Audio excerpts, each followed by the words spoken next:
Hi, I'm Kimberly. And I'm Hillary. And we're the Feral Housewives. Welcome back, fellow Feral Housewives. We have a very, very funny story for you today. For our feral moments. Yes. Of the week. I'm pretty excited to tell it. This week, it's combined. Yay! Which I'm finding that a lot of our moments are combined. Yes. I mean, yeah. We also have them on our own. But our best ones are together. It's true. They are, because you have more fun together. It's true. Yes. When there's someone to laugh with, when everything is falling apart and it's chaotic. Yes. It's much better to share sarcastic comments. Yes. Okay.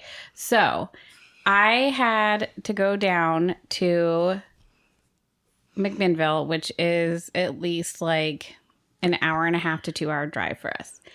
And it was like, okay, let me rewind a little bit. So there's this really awesome park that we really, really wanted to go to. But it was far away from us. It was very far from us. But it was really, really cool. And so we had planned this like day trip to go to it. And then I was like... Then she had to make a detour to do some other business. Yeah, and then I had to make a detour to go meet some people and talk with them about this other thing that was very, very important. And so that was in McMinnville. Which originally we thought was like... I thought it was like 30 minutes from... Where we wanted to... From the park. Going. Yes. So we're driving down there, and as we're driving down, like, Edwin's in the back seat. Oh, so Kim drove, and because we were all going, and we took my van. They don't all fit in my car. So we're driving down there. I mean, we could strap some of them to the top. We should strap Edwin to the top next time. So we're driving down, and Edwin's in the back seat, and it's like a 3 rows, your van? Yeah. Yeah, so he's in the very back with like Kit and corner. Mercedes. And I found out later the vents were also closed. Oh, okay. So it was like hot. Ugh. And he was on his tablet. Yeah, he had his tablet playing it because we had a long drive. And we're driving, and he's like, I don't feel very good. And we all know how Kim hates throw up. And I hate it, especially in the car. That's my worst fear, that someone's going to throw up all over my car, and it's going to reek like throw up. And she's like... And I'm going to start throwing up. We're on the freeway. Yes. She's like, are you okay? Are you going to throw up? Are you okay? Are you sure he's not going to throw up? And Hillary says, oh, he never throws up. He just gets really nauseous. And I'm like, okay. Because he does. He gets car sick very frequently, very easily. But he's never actually like thrown up from it. He just gets sick. And then we had to meet someone and pick up her nephew. Yeah. So we were planning this to go pick him up and see him because I don't get to see him a whole bunch. And she's meeting us at this park. So we met at the park. And she gets there, and my nephew gets out of the car, and he's like, I had diarrhea this morning. And I'm like, are you serious? And then all of a sudden, there are screaming children exiting my car in massive droves, and they're like, Edwin's puking!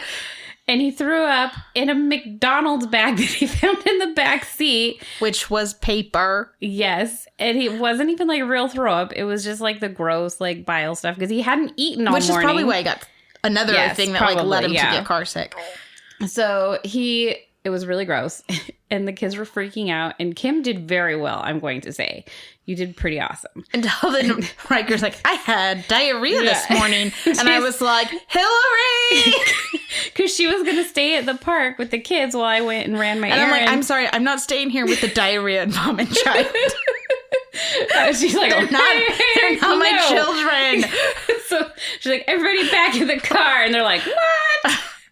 And Edwin is feeling better at this point. He's like running around, screaming, chasing Kit and Mercedes with his like pukey hands, which she didn't really have. We like cleaned him up. Yeah, we had wipes and stuff. And then we realized that they were all over his clothes. It was all over his clothes, which you had swim trunks. I did. I had swim trunks because. But then we realized it wasn't 30 minutes away. It was an hour away. Yes, it was an hour away.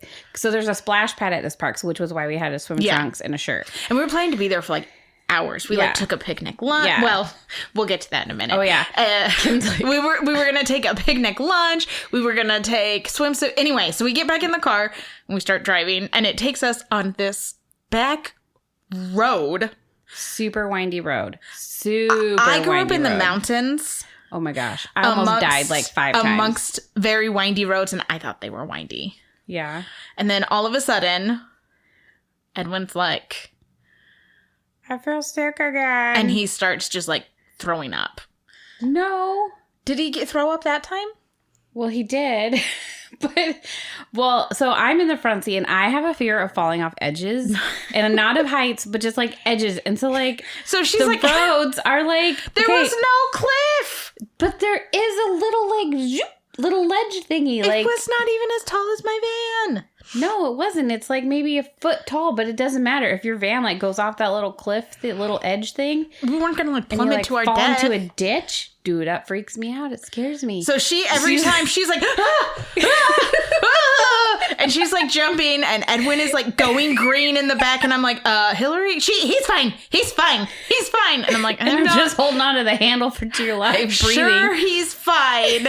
And Mercedes is like, he's gonna throw up again. And that's when, oh no, that wasn't that cup.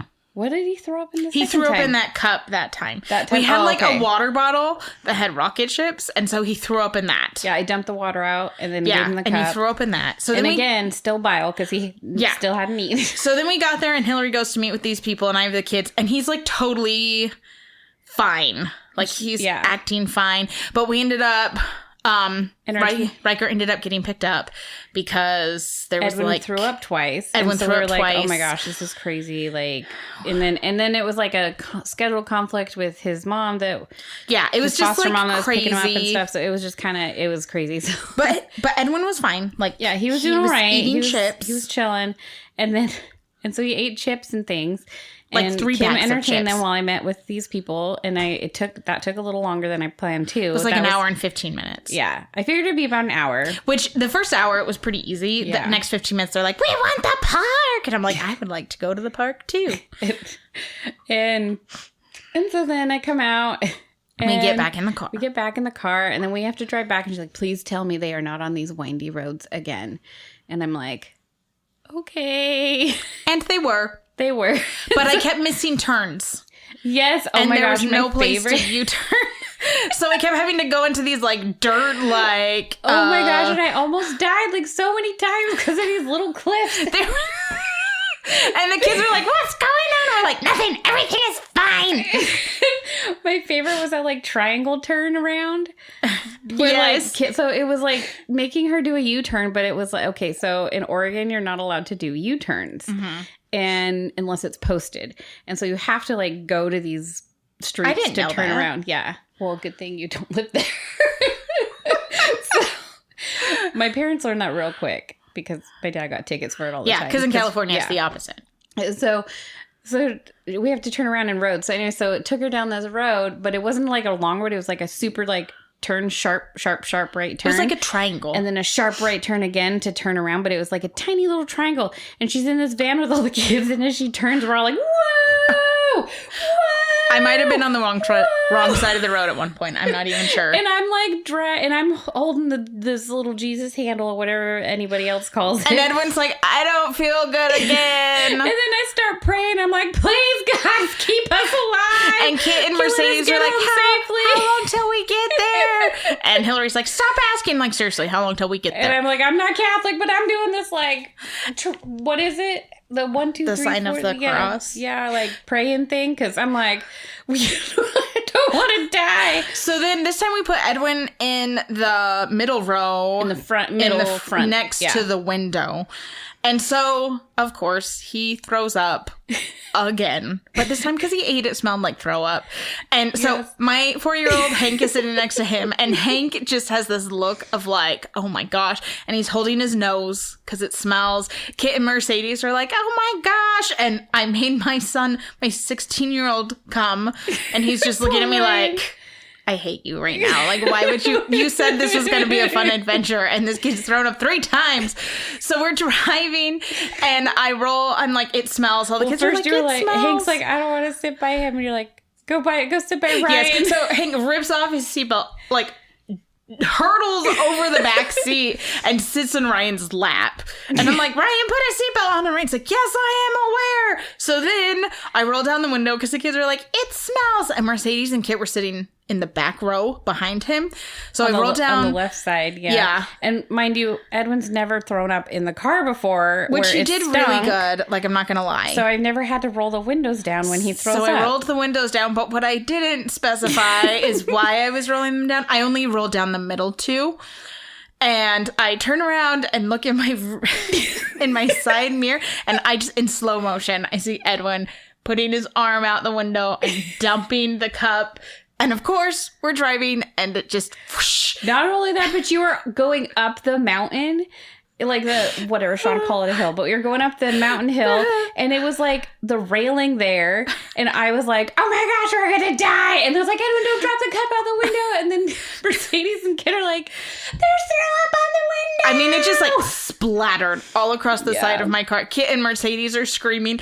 Hank is just in Ryan's lap, and he's just got the wide eyes, and his finger is still holding his nose. And Edwin's like, oh man, I sure feel better now. And then his face, I look at him and he's like, and then he's laughing because the girls are screaming. There's like, there's chunks of chips. And then Kid's like, how long till we get there? And I look at Hillary, I'm like, how long till we get there? And then Mercedes is like, it's moving! Because we're like turning on the curve. So then we finally get to the park, and I'm like, we are stopping at the park. Oh, and then as we're driving, all of a sudden I'm like, Hillary, I'm really sorry. I forgot to bring lunch for my kids. Well, so I packed us lunch, but I packed peanut butter and jelly, but we were out of bread. So we had planned on I was going to run to the store to get bread while I was running to McMinnville. But at this point, it had been like 3 hours. We had been in the car forever. We'd been in the car legit, like 4 hours. Yeah, it was so long. I was ready to get out. I was like, I'm done. We're done. Well, and I treated Kim to Jersey Mike's for driving and for taking me down there. So I had ordered it on the app, so we swung by and I picked that up real quick. And then we get to the park, and then we didn't have any food for the kids, but we had these like $20 sandwiches for ourselves. Which we gave some to our kids. Yeah, Mercedes like, I want a bite. And I'm like, but I had cookie bars. She did. She brought cookies. And chips. I mean, Edwin ate 3 packs of my chips. And I had graham crackers. So we made peanut butter and jelly graham crackers and sandwiches. Chips and cookies, and they were fine. And they loved the park. Edwin felt better. They played. Yeah. They played in the water. Edwin washed all the puke off in the water. Well, he did. I don't think he got on his clothes. No, he didn't really. He didn't. He honestly, I was impressed with how well he aimed. He did really good. He's used to throwing up. So. Yeah. Anyway. So, and then I turn and look at Hillary at one point, and I'm like, he's never thrown up when he's car sick, huh? Because that's 3. And then I'm starting to think maybe he's sick. But we got to the park and he was fine. He was running around playing. They had so much fun. Oh, and then they had like this ball that you sat in, and you could like turn it. Oh, and it would like spin around. Deal. And I look over, and freaking Edwin is sitting in the ball, spinning as fast as he could possibly spin. And I'm like, are you freaking kidding me? We're like, Edwin, get out of there. That was so funny. So yeah. And then we made it home. And Ryan had so much fun, too. And Ryan had so much fun. He played tag with, there were a bunch of older kids at the park. Yeah, it was a cool park. It has like this huge like thing that you can climb on, like a mountain creature made of wood, and you can climb on it. It's like a 4, and it was amazing. And then on the other side, there's like a amazing like splash pad sprinkler thing. And so then they played in that forever. And then we went home, and Edwin did not throw up on the way home. He did not. But the next day, we cleaned our car, which it was really gross. It needed to be cleaned. We cleaned out our car before Edwin puked in it. It was really gross. So we cleaned out our car. We washed our car. I Lysoled the car. Like, it was spotless. So then we get in the car because we were going somewhere. Well, I was like, do you want me to buy you a car wash? I'll buy you a we just did it at home. And then we were going somewhere, and Hank was like, are we giving Edwin a ride? And I was like, oh, no. And he's like, phew, we don't want to have to clean the car again. And then they took the rocket ship water bottle home and washed it for us. So I washed it again, and then I took it out. I washed it in the dishwasher. And then I washed it again. Yeah. And then both of my kids were like, Mom, we really don't need that anymore. And I'm like, okay. So you got rid of it? We did get rid of it. Oh my gosh. Yeah. It was breaking anyway. Like it was, we lost the lid for it. So it was in the car. It's the wrong lid. Oh. It doesn't fit right. It leaks. Anyway. Oh my goodness. I got it for $1. No. It was not a big loss. Well, it worked as a puke bucket. It does. Anyway, so that was and Hillary and I were laughing so hard because it was such a disaster. But a fun disaster. It was so funny. And Edwin's like, I feel sick again. And like, we are like lost and turning around. And Hillary's like scared. And she's like crying, laughing, praying. And I'm like, Edwin's going to throw up again. And she was like, I'm going to throw up. Anyway, but we were laughing it was so hard. windy. I started getting nauseous towards the end of the road. I mean, I was getting nauseous. I was driving. It was so I'm so surprised. windy. And the other thing that shocked me is no one else threw up when he threw up. Yeah. I thought it didn't smell, though, until the last time. No, but I was gagging even still. Like, I don't know, the slugs, I almost threw up. Yeah, that was pretty feral. That's for another feral moment story. Yeah. Oh, I should do. Okay. Our kids are insane. They really are. So that was so you know what? Moments like that, they happen. We turned it into an adventure. It's true. It's always funner when you have someone to laugh with. And we were laughing so hard, I almost peed my pants. I'm pretty sure I did. I got home. I'm like, I gotta change. Like, Edwin threw up 3 times. I got a shower. Literally, though. Oh, man. We left at 9 a.m. And we got home, which for us is a miracle. Right. And we got home at like what? Like 7:38? I think it was 8. Yeah, we were so for almost 12 hours and we spent 2 hours at the park, I think. Maybe 3. I think it was 2 hours at the park and then an hour at the splash pad. Oh, and then we went to Costco. Oh, we did. And we got hot dogs for dinner. Yeah, we fed them real food. Don't worry. Yes, because they were hot dogs and pizza. But I will never forget. I looked at her like, Hillary, I am so sorry. I did not bring food for my kids. I was like, I brought chips, but Edwin ate. Like, I fed them. That's how I fed. Like, I entertained them with that, you know. Mm-hmm. And well, then when we went to Costco too, we ended up looking at a bunch of stuff and sampling food. Yeah, and then Mercedes like, we should have come here for lunch. Counting all the samples. And I was like, I'm going to buy bread. And I left Costco with bread. And hot dogs and all of our children. Mm-hmm. So, but yeah. But I will never forget how Ryan looked at me through the mirror when Edwin was throwing up. And then he like threw it out the back. And I just look back at Ryan and he just has this look like, you said this would be fun. I'm like, it is fun-ish. He'll remember it forever. You know what? Sometimes you just have to laugh. Mm-hmm. Yeah. So, yeah. It was a lot of fun, though. And then when we went camping, which we won't talk about now, but my kids were like, we're not driving Edwin up, are we? Poor Edwin. Aww. I was like, I have nausea medicine this time. He did not throw up. He didn't. There or back. So, and that was a windy road too. It was really windy. Not the McMinnville windy road. It wasn't as narrow. That windy road was so narrow.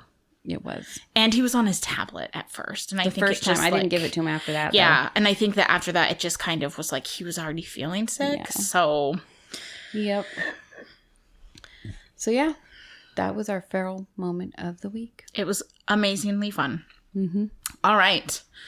Moving on to our topic of the week. So this week we're going to talk about standing up for your kids. Yes. And I'm not talking about being a helicopter mom. No. Like kind of just like an advocate type of thing. Yeah. So my mom, when I was younger, she told me once that one of her regrets is that she was afraid of the school system. And I'm not saying schools are bad, but when she was a young mom, like she said that the theory was kind of like the schools were the professionals. And so they knew what was best. Okay, I already got a story, but it's not about me. It's about my mom. Okay. So same thing. Like, I don't know if it was a generational thing or it was like the area that I grew up in, but like that's what she was really like that. And so I was her first child. And so there were a lot of times where like I remember teachers being not nice to me. And and she would go in to talk to the teachers, and they would have all these reasons about why their actions were justified and la-da-da-da-da, and, you know, in areas that I was lacking. And my mom said that one time she had a teacher who accused her of being a crackhead. Oh my gosh. I know. And my mom didn't really defend herself because she was like scared of the teacher. Anyway, after that, my brother had an incident with a teacher. He was in 2nd grade and something happened. And my mom went in to talk to something happened and students were making fun of him. And he told my mom that the teacher was also making fun of him with the students. So my mom went in to talk to the teacher, and the teacher's like, yeah, well, I was making fun of him because what he did was stupid. And my mom said in that moment, she was like, no, I'm done. This is not okay. And so I grew up very comfortable. Like, as a kid, I remember saying, I will never let anyone treat my child like they're stupid or less than themselves. And I learned that from my mom because my mom talked about it a lot and how she regretted not standing up for us sooner. And she was like, but that's just how, like, we thought. She's like, I don't know. She's like, maybe it was just me, but that's like, she's like, I really felt like I was inadequate and the school was a professional, so they would know more. And she's like, and there's a lot of things that I wish I had not taken their word on. Anyway, so I always swore that I would never be like that. And I'm not. I am, like, people talk about being afraid of confrontation. I am not afraid of confrontation. I was a pharmacy technician. Yeah. I'm okay with asking doctors questions, speaking up and being like, you know what, I actually think you're wrong. It's something that I'm very comfortable with. And I'm very comfortable with that in a school setting too, in most settings. Like, I'm pretty comfortable being like, that's not how it is. Have you always been like that though? Not so much when I was a kid, but as an adult, yeah. Yeah. See, I was never like that at all. Like, I never spoke up. I was super quiet all my life. See, I was that way when I was a kid. I was like that till I got divorced. And that was when I stopped. And then I think I just was like older, and I was just kind of like fed up with people being stupid. And I realized, you know, I don't know, like, I think I just came up to this point in my life where I was just like, you know what? I don't really give a crap what people think, and people are stupid and people do stupid things. And I'm just going to do what is right for me and for my life. And I'm going to do what I think is right. And that's it. And I don't care. And same thing. So now I don't give a crap. And now I'm older than that. And really don't give a crap. And I really don't give a crap now. And same thing. Like, I'll go talk to doctors and I'll go return things. I've had people ask me to do stuff for them because they don't want to do it. And I'm like, sure. I mean, when I was younger, I didn't even like to talk to people on the phone. But then when I was in high school, I kind of found my voice. And then when I started, like, as a young adult, when I worked, like, the more I worked, the more I found my voice. And especially, honestly, living in New England was really good for me because I lived in Massachusetts and they're very blunt. And so that was a really good, and I worked in customer service, so I learned all of these skills. But like, so my first mom moment came when I had Ryan, he's my stepson. So I married Adam when he was 6. And when I was pregnant with Kit, he was in the 1st grade. And he fell off they had like this dome monkey bar gymnastic thing. He fell off of that at recess. And when I went to pick him up that afternoon, he had a giant lump in the middle of his forehead. And it was all black and blue. And I remember in Massachusetts, they have to, by law, call you when it happens. They have to go to the office and they have to ice it. They have to call you. And then they have to do all these other things. And then the last thing they do is they send a notice home. They didn't do any of those things. Oh, so I was concerned. And his mom, she works in the medical field. She was also concerned. So, like, nothing had happened to him, but still we were very concerned that we sent this little 1st grader to school and he came home and no one said anything to us. Yeah. So we went in. I was pregnant, already slightly grumpy. And it was me and Meredith because we've always tried very hard to co-parent Ryan. And in situations like this, where it's like, this is where we're good. Like, and I'd already kind of had words with the teachers because we went in one time for a parent-teacher conference, and she was like, I didn't even know Ryan came from a broken family. Oh my gosh. She was asking like who we were, and Meredith's like, you know, I'm mom, this is dad, and this is stepmom. And she's like, wow, I can't believe you're all here together. I didn't even know he came from a broken family. And she'd already said some stuff that irked me. And I was like, excuse me, we're not broken. We are blended. Yeah. And I was like, and when it comes to Ryan, we have what's best for him. Anyway, so we went and we talked to the principal. And the first thing she does is she turns to Ryan, who's 7. And she, like 6 or 7, and she starts telling him why he's wrong because when he fell off the monkey bars, he didn't go tell anyone. Which, okay, I get, but she's like chewing him out and he's like almost crying. Aww. And so finally I'm like, okay, I understand. And she's like, we don't have staff to watch each of them 24/7. That's helicoptering and we don't do that and they need to be independent. And I'm like, okay, fine. I get that. You don't have enough people on staff to watch them. So if one kid falls down, nothing happens. I was like, Ryan, what happened? He's like, I fell down. And I was like, and? He's like, I sat on the ground and cried the rest of recess. Aww. So he could be over exaggerating. He's a first grader, right? Yeah. But then still. So then I'm like, and then what happened? He's like, I went to class. And I was like, and I looked at her and I was like, the thing that upsets me is that the teacher never noticed. Yeah. And the principal, at this point, she starts talking about how there's so many kids in the class that, we can't expect the teacher to like notice all of these small little things and la-da-da-da-da-da-da-da. And finally I was like, excuse me, does it look small to you? It was a ginormous bump. It was black and blue. Oh, man. And it was on his face. I was like, I could understand if it was somewhere that you can't see. I was like, so she just didn't look at his face for the rest of the day? Yeah. And she was like, well, I don't know. And I was like, he sat down in my car and I noticed it within a second, maybe, and then she's like, And she was like, well, maybe it just didn't appear until he got out of school. Oh, my gosh. And so I looked at her. There's no way. And Meredith, Adam's ex, said that she just looked at my face and she's like, this woman's about to get it. And I looked at Ryan. I'm like, Ryan, what recess was this at? And he's like, my first one. And I look at her. I'm like, so what time does first grade go to snack recess? And she's like, 11:15. I'm like, okay, so he fell at 11:25 because their snack recess is like, 15 minutes. Let's say 11:25. It's like he gets back in the classroom. I was like, he sits the rest of the day. He goes to another recess. He goes back to the classroom. And his teacher either doesn't look at his face all day long, or he just randomly gets out of school at 3:15 and the bump magically appears on his head when he hits the fresh air. And she stops and she's like, well, and she's like, well, and I was like, I was like, do I look that stupid to you? I was like, do I seem like a stupid person? And she was just like, you're right. That seems a little far-fetched. And I was like, I came in here and all I wanted was for you to say, sorry, we messed up. Yeah. We're aware. Your child is safe here. And I was like, and all you've done is make excuses, blame my 6-year-old, and make up stupid stories, hoping that I'll believe them. Yeah. And at that moment, I thought of everything my mom had ever said. And I was like, I'm never going to let the school bully me.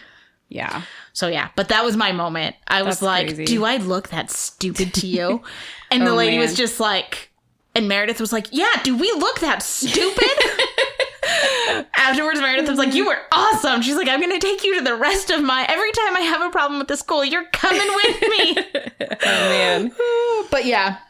So when I was in 4th grade, so my mom has always been very vocal and very stood up for everything.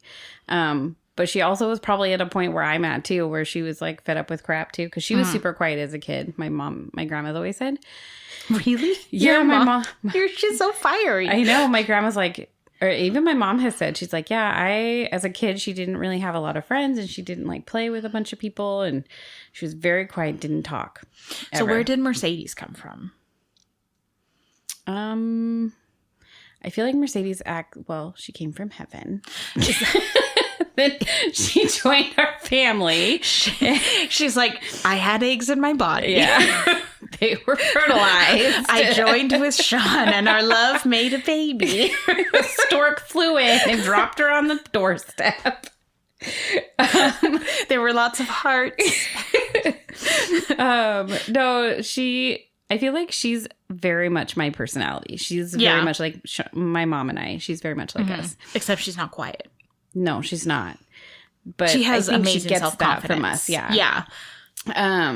So my mom was a nanny at the time, and she was a nanny so that she could take us to work with her. Mm-hmm. And she worked for this family who had 3 kids.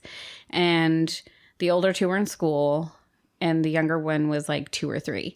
And I had this 4th grade teacher, Miss Reitzer, who freaking hated my parents. I don't know why. She just hated my parents for some reason. I had teachers like that. And my parents went to a parent-teacher conference, and she refused to shake their hands. What? Yeah, she refused to shake their hands. I didn't know this till later in life. And she would not like have anything to do with me. Okay, so I did have myself transferred into her class because I wanted to be in there with my best friend. And I don't know if that was one thing that she was just mad about or something. Yeah, I don't know. Who, like, what kind of person, like, takes that vendetta, like a teacher takes that vendetta out on a child for such a stupid reason? I know. Well, she would write me up for the most stupidest things ever. I had a teacher like that. And so she wrote me up once for cheating because I had asked my neighbor to borrow a pencil. Mm-hmm. During a test because I couldn't find my pencil. So she wrote me for cheating, sent that home. She wrote me up. We were on a field trip, and we had the buddy system, and we were on the field trip, and I had a buddy group of 3, and I really had to go to the bathroom, and we were all eating lunch. And I said, hey, I need to go to the bathroom. Can you guys please come with me? And they refused to come with me, and I really had to go. And this was 4th grade. And so I went, this is Mercedes' age, and I went to the bathroom, and then I got written up because I left the group, and the girls had left the spot that they were at and had gotten on the bus and left me because everybody got called to the bus. And they didn't even say like, oh, she's in the bathroom or this or that. Like, they just left me, and I got written up. That's awful. And then my mom kept saying, I swear, if she comes home with one more freaking write-up, I'm going to drive myself down to that school. And the school is like a mile down the road from us, straight line. And so our house was here. I came home, and I just walked in the door. I held up the note, and my mom ripped it out of my hand. She like shoved that kid, the 2-year-old, in my arms, got in that car, and she was right up to the school. Oh my gosh. I'd never seen that car drive so fast. She gets up to the school, and I wasn't there, but this is a story that I was told. But she's like, I went in there, and the principal was there, and they called Miss Razor down, and they knew I was pissed, and they called, and my mom's like, I was ripping a new one into them. I was like, I freaking swear, if you talk to my daughter one more time, I'm going to slap a harassment lawsuit on your ass so fast, you're going to spin around. Oh my gosh. I could imagine your mom doing that.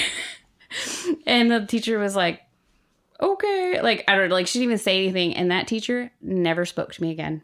They moved me out of her class.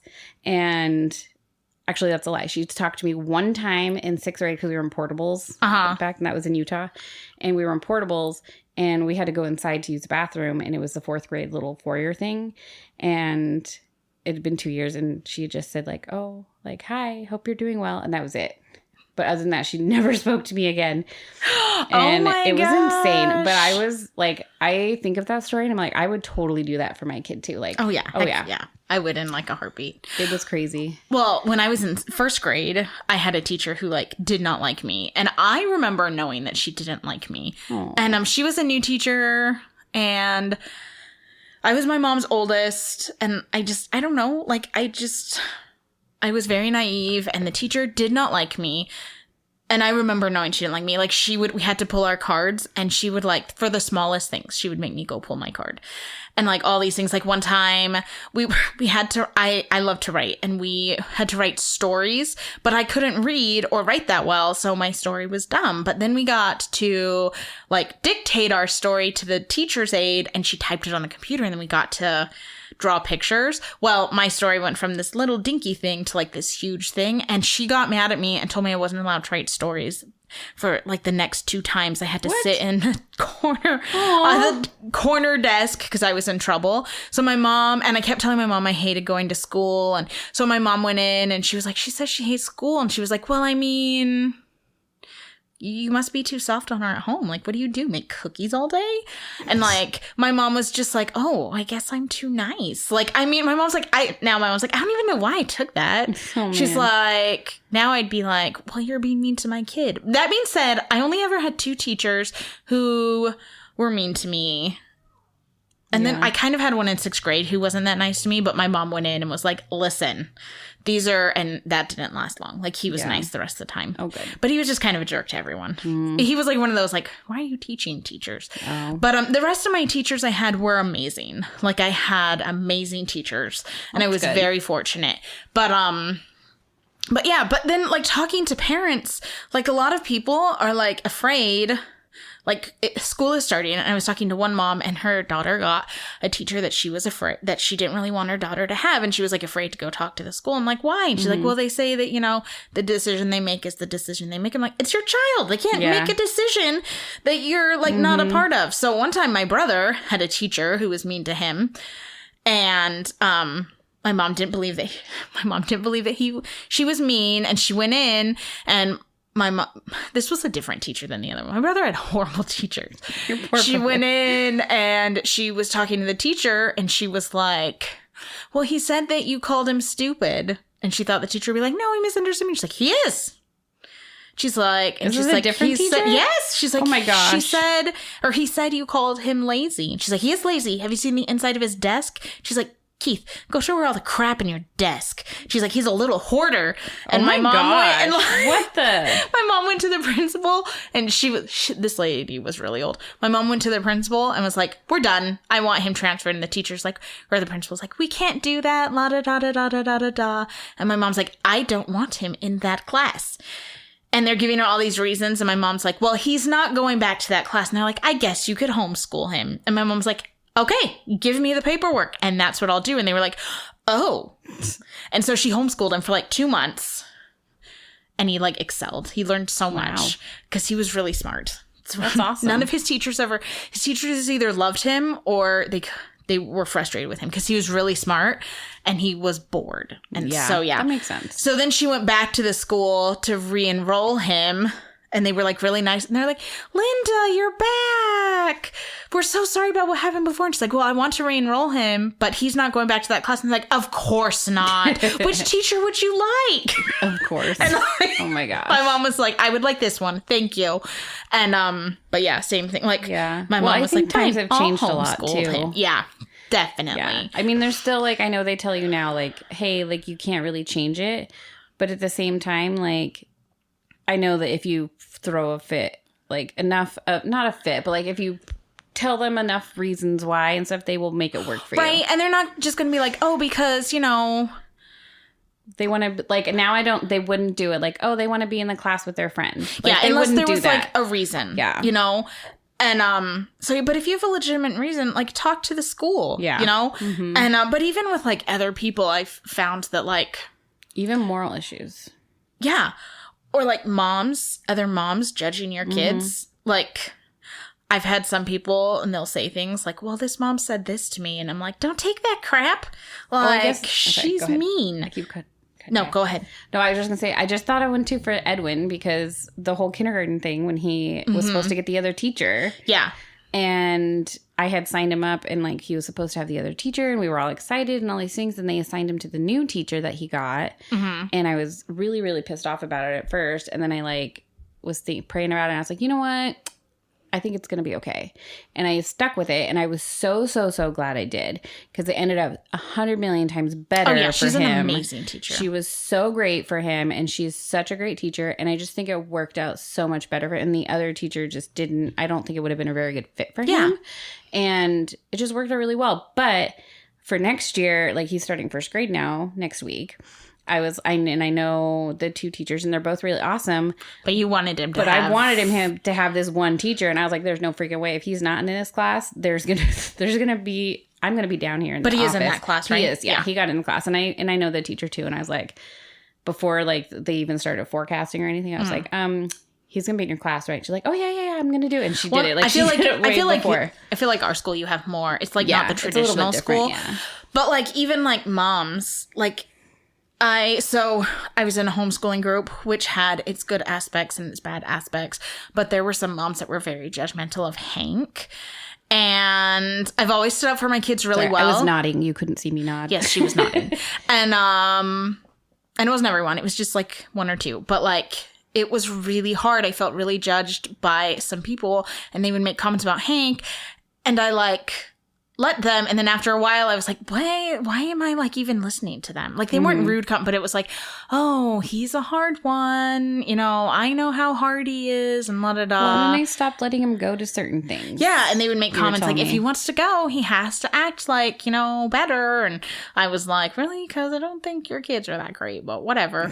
And so finally I was like, you know what? We're done here. Like, this is not a healthy environment. And like, I almost like let it start to think like changing the way I thought about his behavior. And I was like, this is not okay. Yeah. Like, don't, you know, I feel like you know what's best for your kid. You know? I mean, granted, there are some parents who are not all of them are the best parents. But in general, I think 99% of parents know what's best for their child. Well, like one of my good friends too, like I know her son had been, and it doesn't all have to be off school either. I know it's just because school's about to start. That's what we're talking about. But and we don't want people to think that we're like judging schools. No, but like her son had been assigned this assignment and she didn't agree with it. And she told the teacher, she's like, I'm not going to make him do it. And this was public school too. And I was so proud of her too. I was like, I'm so glad she stood up for that. And, you know, he didn't get docked or anything, I believe. And she told him like, you know, we don't believe in that, blah, blah, blah, whatever. It doesn't go with whatever.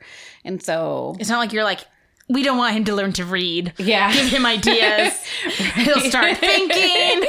No, it wasn't anything like that. But it was just something else that they believed in. I was just so proud of her for standing up for it. And so he didn't do the assignment. And it was only one assignment. And it wasn't like anything super crucial. Well, it's not like I'm sure she went in and be like, you horrible teacher. No. It wasn't anything like that. And so just things like that I think is really good to stamp for. But then also like doctor visits. Like I've had to do like, so... like Riker's foster mom, I was so proud of her when she had him as a baby and he needed his head thing. Like she stood up for that kid and got him the helmet for his head, and she called the doctors over and over and over, and she kept like called the insurances, and she did everything she could in her power to get that kid his helmet for his head that he needed. And I am just so grateful for all of the work she's done for him, and she's just such an amazing person. But I love her. Shout out to Riker's foster mom. We love her. We love you. She's pretty amazing. She is. And Riker loves her. He does. But she just fought for him, and she's such a great advocate for him and for all of her kids. Like she does it for all of her kids. And I just think that's what most parents should do for their kids. If they like, not if they can, they should do it no matter what. But so I've done that to the doctors too, like standing up for if they need to go in, or like, also I feel like too, if you know your kid is sick or you know there's something wrong and you keep going in and the doctor's like, oh, it's just this. But you know there's something going on. Like that happened with Edwin too. When he was a baby and he ended up having RSV for like from 3 months to 9 months. Poor Edwin. I know. He's got like all the ailments. That's why he throws up. I'm just joking. Those really are his allergies. Well, I think that's why he has asthma, because probably they say RSV can cause asthma from 3 months to 9 months for 6 months of his life from a baby. I ask doctors a million questions. Yeah, I do too. Because I was a pharmacy technician, I've seen some pretty scary doctors. Like we had a doctor one time who wrote a dose that was very dangerous, and the pharmacist was trying to get it fixed. Finally, she gave the prescription back to the patient, and they're like, why won't you fill this? And she was like, because that dose is incorrect. And they were like giving her a hard time. Finally, she's like, I'm sorry. I'm going to be frank here. That dose would kill you. And she's like, so you need to go back to the doctor. Honestly, I'd go back to a different one. Oh, wow. And so it was morphine. Oh my goodness. And so I am very like, I will question doctors. Yeah. I will research stuff. I'm the kind of person, if I give you my opinion, I'm pretty sure I'm right. Like I've already researched it. And before I bring anything up, I will have researched it, you know, like, because that's just my personality. But, so that's but do not be afraid. If you think something is wrong with your child, you know, and you can like take him to a second doctor. Well, that was like, I guess, with my mom, too, with my hole in my head thing. Yeah, same thing. Like, I was born with a hole in my head the size of a number 2 pencil in my skull. And my mom kept taking me to the doctor and taking me to the doctor. Not a number 1 pencil, a number 2 pencil. A number 2 pencil, yes. Not a number 3. Brain problems. I'm sorry. Yes, I am. Oh my gosh. It was just that you said number 2 specifically. Because that's what they're called. Yeah. It's just like the lead. Yeah. It has to do with the... Do they have a number 1 lead pencil? They do. It has to do... Nobody buys a number 1 pencil? It's like... They're different lead weights. I don't even know if they make number 1 pencils anymore, but they used to. I have never heard of a number 1 pencil. My phone's not. You know what I've heard of? A 0.0 or a 0.7 Google with lead that you put in a mechanical pencil. Do you remember what I said? I'm just joking. You should Google it. You know what? I'm gonna Google. I'll Google it. You tell your story about your brain hole. So my mom would like brush my hair when I was born. Well, I was a baby, so I didn't really have a ton of hair, but a little bit. But I would whine every time. Which probably makes it even worse because there's like no padding. Well, the doctor kept saying the doctor kept saying it was like a soft spot, like right because you're a baby, and she's like, well, no, this is different. Like she cries and whines every time. I've had 3 babies, and I've never had any of them like cry because I'm brushing their hair. And so as I got older, and she kept taking me in, and they wouldn't give a referral to anywhere. Kept taking me in, and then finally, by the time I was 2. She took me in again, and this doctor finally gave a referral, and she just kept fighting it, and she kept saying, no, there is something going on, like every time this certain spot, and like by 2, everything should be closed up, and and all that stuff. And so this doctor gave a referral, sent me to the specialist, and found out that brain fluids had been escaping through the hole slowly. I mean, I actually knew the story. I don't know why I'm going like the scalp. But I mean, I don't know. Every time it like makes me cringe. And I mean, the size of a pencil, a number 2 pencil, is like pretty. I mean, that like to have a hole in your head that size, that's pretty like. It's a good thing nothing ever happened to you. Right? Well, they were really, really surprised that... you were like alive? Well, no, they were surprised that I hadn't had any seizures, because I guess seizures are the main cause of it. Or main sign that something's going on. And so she took me into the doctor, and he did an MRI and found that out and figured out that's what was going on. And it was a brand new procedure, but they ended up grafting my skull together. And otherwise they would have put a plate in my head. But they grafted my skull together, and they just like chipped little pieces and like grafted over the hole. And then I had to go in every 3 months for another MRI to make sure everything was fine. And then I think for 3 years or something, I don't have to ask my mom, something like that. I had to make sure, I think it was for 3 years I did that to make sure I didn't have seizures. And then after that, it was fine, and I didn't ever have seizures after that. So, yeah. But she kept taking me in because she knew there was something wrong. You're making a face. I have an answer on the number 2 about pencil. the number 1 pencil. Now I want to know. Okay. But finish your story. I'm done. That's it. Okay. I mean, honestly, like, I'm so proud of your mom for just going in. She just kept taking me in because it would be so easier to, like, maybe it's how I brush her hair. Maybe it's this. But, like, she knew. No, she knew. Indeed, there are pencil manufacturers who make other number pencils. There's 1, 2, 2.5, 3, and 4. Sometimes other intermediate numbers. The higher the number, the harder the core, and the lighter the markings. A number 1 pencil produces darker markings, which have been preferred by editors and people working in publishing. But do they sell them? I've never seen a dental floss. You probably have to, like, go to some place special. Because, like, that's what schools prefer. And, like, standardized testing. Number 2 pencils, yeah. Because that's what... Like, you have to have that dark lead. Do they sell number 1 pencils?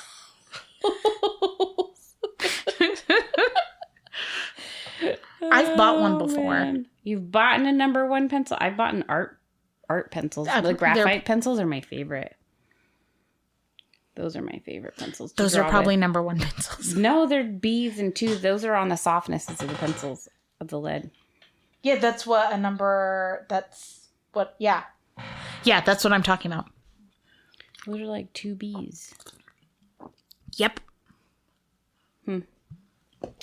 That's what... Well, fine. Like I said, I don't argue unless I know I'm right. I'm just joking. But there's still the width of a number 2 pencil. Probably, yeah. It's just the lead isn't. So the number is just the lead. The lead. It was just funny. So it was the like width so of a pencil. Precise. But yeah, but that's like a good. Well, it's because the doctor was giving it in like layman's term of a size to her. But I mean, really, that like shows like. Yeah. I mean, that's a good size to have in your infant's head. Yeah. But. So Any hoozles. But now she's really hard-headed. Sean can attest to that. Yes.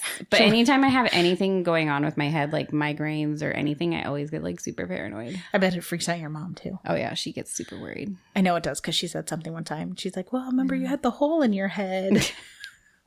Which one? I've got 4. You're like, 5. My ears, my eyes, my nasal cavities. Are eyes a hole? I don't know if they count as a hole because they're plugged. Have your tear ducts. Okay, so we won't count your eyes. Your eyes are we plugged. won't count your eyes because they're plugged. But I mean, even if your eyeball comes out, like it's just ew. It's just tissue behind it. That's so gross. Gross. Like it's not like there's a gaping hole in your head. I don't think. Skeletons have a gaping hole. Yeah, but they also have no skin. That's true. Or ears. Yeah. This got way off topic. I was thinking of Harry Potter when he gets his ear cut off and there's just like a gaping hole. George, which one gets their ear cut off? Yeah. In the last movies. Yeah, books. I always was like, that's gross. That is really gross. But yeah. Ugh. And then your nose has holes. Well, yeah. I counted 2. And your mouth. So I guess 5. Yeah. Or 6 in Hillary's case. Not anymore. No, because it's plugged. It's graft. It's graft. I mean, it is, though, amazing, like, what they can do medically now. Yeah, it really is. So, yeah, because, I mean, I got diabetes a few years ago. And, like, when people used to get diabetes, they literally just died. Mm-hmm. Because there was no insulin. And so, like, you hear about a lot of, like, they used to call them wasting sicknesses, where people would just get sick and waste away. Mm-hmm. And, like, that's, like... Anyway, I was reading a biography, and it was talking about a wasting sickness in someone. And I was like, dude, it literally sounds like they got diabetes. Weird. Yeah. But... That sucks. Yeah. Well, I was trying to think of other things I stood up for the kids. I feel like to other people, like, you don't let people bully your kids. Well, that's true. Oh, I did have his arch nemesis at church. You did. I did. Because Mercedes was like 2. And this lady's little daughter went up and like straight up like arms out, pushed Mercedes, board straight back and fell backwards. And Mercedes hit her head on the floor of the church building. And like the gym floor. And she's a hard floor. Yeah, and she ended up with a concussion. I took her into the doctor. My gosh. I was super pissed. Oh my gosh, I was livid. The lady did not make her daughter say sorry or anything. She's like, oh, they're just kids. I was like, you know what, lady? You are on my list. You are on my list now. And she was my arch nemesis from then on. Kit got pushed at church one time. Really? She went to nursery, and Kit is like, Kit is dense. Kit's like a brick. Mm-hmm. I mean, now she's a gymnast, so she's just like pure muscle. But even as a baby, she was like dense and just chunky. And like our doctor was like, he's like, if she were a boy, people would say he'll make a good lineman one day. He's like, but that's not what you want to hear when you're, a girl.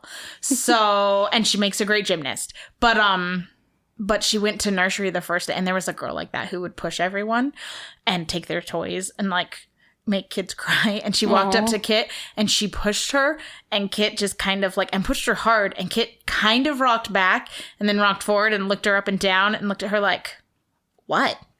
And the girl was just like, oh my gosh. And never, like, she tried to take Kit's toy one time, and Kit just like took it back, and she like never messed with Kit. Good. But if she gave Kit a concussion, I would have been like, well, and I get kids will be kids. Like, I work with kids. That's pretty much all I've done with my career. Push, like, that's fine. It happens. I like, get that. I'm pretty the little understanding. girl pushed her, and I never said anything because they're kids, right? Like if she had Hank said sorry, pushed people all the and time. been like, oh my gosh, I'm so sorry. Is she okay? Blah blah blah. I would have been totally fine. Like, things happen. Like, you get it. But it was just like, oh, they're kids. Yeah, she did not acknowledge it. She just was like, oh, whatever. And I was like, oh, heck no, lady.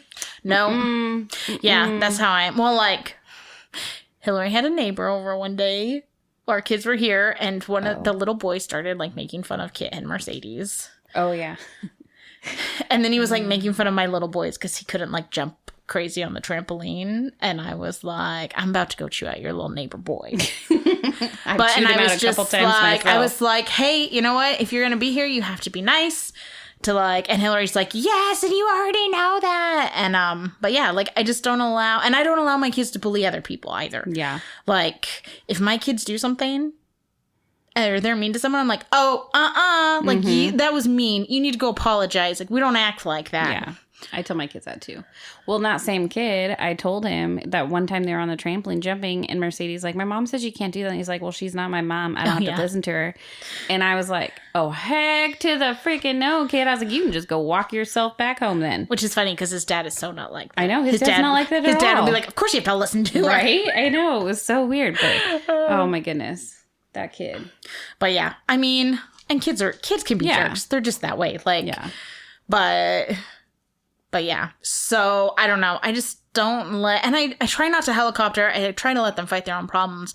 But at the same time, I feel like sometimes we do it too much to the detriment of our own children. Like they don't know how to handle conflict all the time. True. That doesn't mean you go up and scream in some kid's face. But oh my gosh, Mercedes and Edwin are in the like super annoying sibling phase. Yeah. Where she just like slap fights in the back seat. And I'm like, oh my gosh, children, I hate this phase. It's so annoying. Yeah. So frustrating. Like 9 and 10 is not the best age for children, I feel so like. Annoying. Kids getting into it. And Edwin is like 6, almost 7 now. And so they're like kind of close. So they're both like in the back. And then Mercedes is the whole stupid thing where she's like, I'm not touching you. But like has her finger like an inch from there. And I was like, oh my freaking crap, no. My brother used to put his face next to ours. He'd be like, I'm breathing your air. You're breathing my breath. And my dad would be like, Keith, don't touch your sisters. Mm-hmm. Don't breathe on your sisters. She's like, how will I breathe? I mean, He was like, but today we were at a birthday party. And Kit was it was for a 4-year-old, one of Hank's friends, and she invited Kit too because he loves Kit because we hang out and Kit like takes care of him. She's like the little mom, and he's just the sweetest boy. And Kit's like, I wish Hank were this sweet. And I was like, well, if he was yours brother, he would probably not be that sweet. Right. But so it was a truck construction party, and so Brooke had like wrapped all these boxes like bricks. Oh, it was so cute. It was an amazing party, and then she put a big ball out there so they could stack them on top of each other and throw the ball. Aww. Like they were breaking down. The boys loved it. That's so cool. So Kit was trying to do it, and Hank has this friend named Leo, and they're very, very similar. They're very crazy, and they get along really well. So Kit was trying to do it, and then Hank would distract her. She'd stack it up. Hank would distract her. Leo would take the ball and throw it. And then she'd stack it up again, and then Leo would distract her, and Hank would take the ball and throw it. And they were like doing it from different sides, and she was so annoyed. And I was just laughing because I was like, dude, if they grow up together, like in 5 years, they're going to be like torturing her. But he already does it where he's like, Kit, I'm going to tickle your feet. I mean, he's like, and then Tommy just adores her. Yeah. But yeah, you know, like, I don't know, stand up for your kids. Give them the tools to help them stand up for themselves. Yeah. Don't teach them to be disrespectful, but teach them to stand up for themselves. And remember as an adult that they can stand up for themselves. They don't have to be walked over their whole life. Yeah. I try to teach, I don't know, I've tried to give Mercedes and Edwin a lot of confidence. At the same time, I maybe I give them too much confidence. I don't think so. Your kids are very polite. Oh, good. I hope so. I always wonder about Kit. They're always like, I don't know, because Mercedes, because she's got her anxiety stuff going on, but then so they all had a sleepover last night, and all three, not the one girl, but the Kit, Mercedes, and then the older girl, all three of them had an issue last night of anxiety of some sort. And so I was like, okay, good. It's not just my kid. It's all of them. And then the one, she just was like, oh no, I'm good. Yeah, she was. She's slightly younger, and she's like, meh, whatever. We're fine. And her older sister is there, and she's just like, good. Yep. But I don't know. I was going somewhere with this, and I don't remember where I was going with confidence. This. Oh yeah, confidence. So Mercedes will go and she will, oh my gosh, we played charades and we were noodles. You had to guess what noodle we were because we're weird. I'm trying to curl my body like a macaroni noodle. Yeah, I was a ravioli. How do you be a ravioli? You're like this, and then you like stuff it with cheese, and then you're like boiling the water. She's waddling her body. Anyways. Like she's holding in her cheese, and her arms are like holding in her cheese stuffing. So we were doing that, and then Mercedes jumps up, and she's like, has all this confidence in the world, and she's like, okay, Mommy, and she whispers in my ear, and she's like, does this count as a noodle? And she whispers chow mein in my ear, and I was like, yeah. And so then she goes up there, and Sean's like, are we still in Italy? Because Sean and I play this dumb game at night where I'll be like, I'm a noodle, and I'll like be a stupid noodle. Anyways. And then it's just, no, it's actually not. It's really just funny. It's really just stupid. But I mean, yeah, it sounds a little stupid. It is really stupid and funny. But the other night I was doing that. Anyway, so he was like, I was like, no, we're not in Italy anymore. And he's like, okay.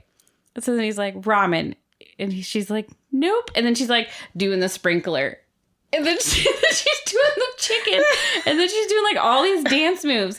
And then she's doing like the like wave. And then she's like doing all these like crazy dance moves. And she looked so funny. I wish I had recorded it. It was so funny. And all of us were rolling on the couch laughing. And I mean, she does have a lot of confidence. And Sean did not get it at all. And then she's like, I'm crazy, chow mein. And I was like, you didn't tell me crazy. Sounds like her. Her and Kit, like they have so much confidence. Mm-hmm. But I mean, I know Mercedes is super, super polite. Like I took her somewhere to the park and I had another friend there and they're like, she teaches like 4th grade. She's like, she's the most polite child I have ever encountered. Oh, good. So I hope Kit is polite. At least I hope that if she's half as polite as Mercedes, then she's usually pretty polite over here. She's pretty. But I feel like now over here, it's almost like home. So she's losing some of that. Because Mercedes is not rude, but she's also not like on her best. Like, you know, it's just comfortable. Like when she's at our house. She's still polite though. Yeah. But I was like, dang, she's so polite. Like her politeness was like 100%. Oh, yeah. And at my house, it's probably down to about 50%. Yeah. No, I noticed that too. Yeah. Which is pretty good for Mercedes. Like, she's still very polite. Yeah. But. Yeah. So give your kids confidence. Teach them to stand up for themselves. Mm-hmm. That doesn't mean be like, if someone says something mean, beat the crap out of them or go through life arguing. But give them the courage to, like, take care of themselves and don't send them out and just be like, hope it works out for you. And don't be afraid to talk to someone in authority about things. That's like, I was talking to this mom and I was like, I wish more people like, you know, I just felt bad that she like was worried and she didn't have she just didn't have the confidence to go and talk to the school, which she ended up like, it all ended up working out. And like, but if you have a feel, and this is what I always say, if you have a feeling with your kids that something is not right, like, don't be afraid to act on it. Like, if you feel like someone is not safe for your child, if you feel like... Follow your gut. Yeah, if you feel like your child is in an unsafe situation, follow your gut. Yeah. Better be crazy than to be sorry. Like, true. But... Like when we went to that McDonald's. Yep. And there was the crazy guy. We went to this McDonald's playland and... we were going to go play there let the kids play. And Kim was like, we didn't know each other super well. No, we didn't know each other that well. And I didn't know the area that well. So I was unaware of how it was kind of a sketch area. It's not like a super sketch area, but it's like the McDonald's where it's placed. There's a cul-de-sac behind it that doesn't have anything. And it tends to get a lot of homeless people behind it. Yeah. And Kim didn't know that, which is fine. I knew that because I know every McDonald's in the entire area where we live. And I started to get a feeling when I walked in and everything in the McDonald's was like locked down. Yeah. Like you have to get a code into the bathroom and the drink stuff's gone. And like, anyways. And she's like, please don't think I'm crazy, but I don't think we should play here.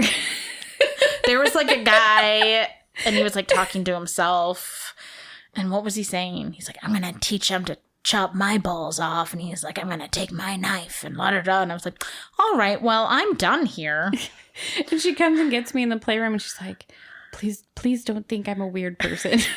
I think we should leave. I'm getting really weird vibes.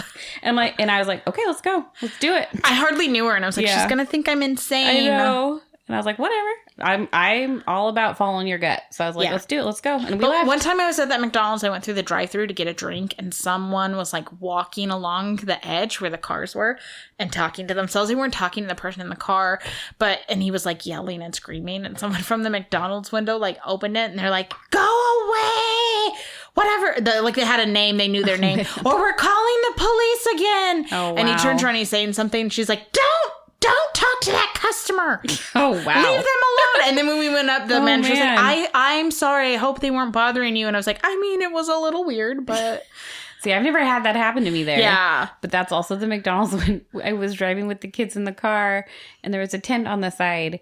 And then there was the other place that was just like a hoarded whole bunch Edwin of stuff. Thought it was a garage and sale. Edwin's like, look, a garage sale. And I was like, oh my gosh, Edwin, come on. Our kid. children are sheltered. It's like, come on, kid. A garage sale. Mom, can we go? And kid's like, you have to have a garage to have a garage sale. If not, it's just a yard sale. Yeah. But, anyways, but yeah, it was... So you followed your gut, and I was like, let's do it. Let's go. Follow and your gut as a parent. Who knows? Something could have happened. Maybe some didn't, but we followed our gut. I also think if something does happen, you shouldn't beat yourself up. No. Like, you shouldn't be like, oh, I had this feeling, and I'm going to regret it the rest of my life. You know, like... You learn from it and continue on. Yeah. I mean, I feel like the worst words in the English language are, what if I had? Mm-hmm. Like, even just what if, but what if I had? You know, those are like such dangerous words to like plague yourself with, but give your kids the keys to stand up for themselves so that they can be confident. One thing I did want to mention, and then I know we'll wrap it up, but my kids have been daring each other a lot lately. Oh my gosh. With Kit too. Yes. And she dared Edwin to chug a bottle of water. Because it had a little bit of rice in it, which is, mind you, disgusting. And Kit's like, I dare you to drink that water, Edwin. And he's like, okay. And I was like, oh my gosh, you were so going to be the kid in high school who chugs the coleslaw, I swear. I was like, don't do that, Kit. And he did it. And I'm in the car driving. And I was like, Edwin, don't do it. That's stupid. I mean, well, actually, I was like, I don't care. It's water. And it has rice in it. I was like, whatever. But he ended up throwing it up because he burped. And then it like just came up. And we were going to see Kim, and I was like, he's not sick. I promise. It's just the water with the rice. When she told me what happened, I 100% knew that it was like... But I've been trying to tell my kids, I said, if someone dares you, you do not have to do it. Yeah. Like, that's what I've been telling them. I was like, you don't have to do it. Don't feel pressured to do it. Like, stand up for yourself. If you know it's stupid, and you know it's going to either put you in danger, or like could hurt your health, or something like that, I was like, don't do it. Just because they dare you does not mean you have to do it. And so I've been trying to really reiterate that with them. Even as adults, just because one of your friends thinks it's a good idea.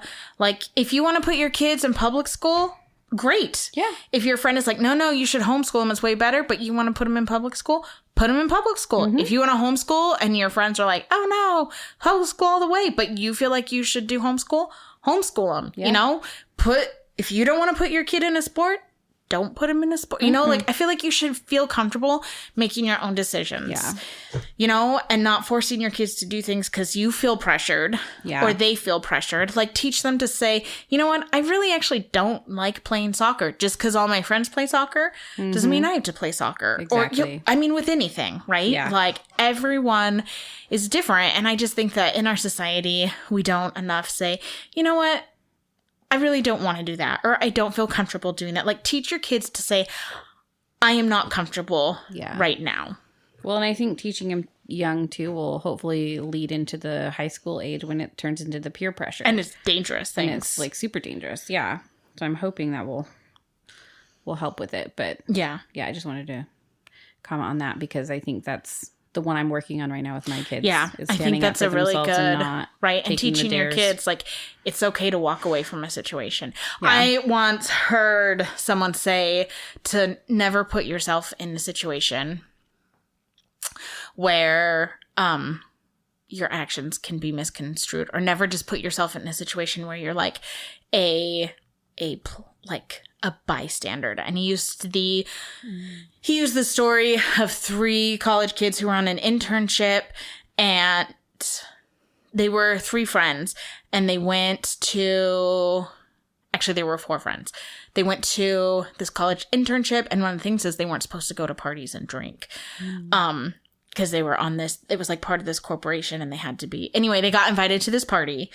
And 3 of the friends were like, we're going to go. And the 4th friend was like, I'm not going to go. And the 2 friends were like, well, we don't drink, so it's fine. And someone ended up getting hurt at the party, and there were drugs and alcohol. And the one kid was really drunk. The other 2 were not drunk, but all 3 of them ended up getting sent home. Wow. And like, they were like, if they hadn't been, and the other 2 friends were like, not sure if they wanted to go. And the 3rd friend had like talked him into it. And he was like, if you don't feel comfortable going to something, like, don't put yourself in a situation where you'll regret it later. Exactly. And like, I've thought of that, like lots of times where people are like, well, I just went because so-and-so took me. But, you know, like, just if you don't feel comfortable going, don't go. Yeah. It's okay to say no. Yep. So, but yeah. So teach your kids, stand up for them, teach them to stand up for themselves. It's hard. I'm not saying I'm perfect at it. Like, and it's hard with your kids. You get like, someone hurts your kids and you want to like scratch their eyes out. It's true. But, so yeah. And don't beat yourself up because things happen to your kids. Like, things are going to happen no matter what. And they're not always big things, but they're going to get their feelings hurt by friends. They're going to feel left out. They're going to get embarrassed. Yep. It doesn't make you a bad mom. Nope. It doesn't make you a bad person. So, remember, if you feel like you're a mess, you're not alone. You're feral. I'm Kimberly. And I'm Hillary. And we're the Feral Housewives. Being a housewife is darn hard. I don't even know where to start. But when times are tough and things get rough, it's a good thing we've got our best friends by our side. Laundry couches are a must. Baking cookies is a bust. Unconventional moms are the bomb. Put the kids to bed. Listen to feral housewives raising kids.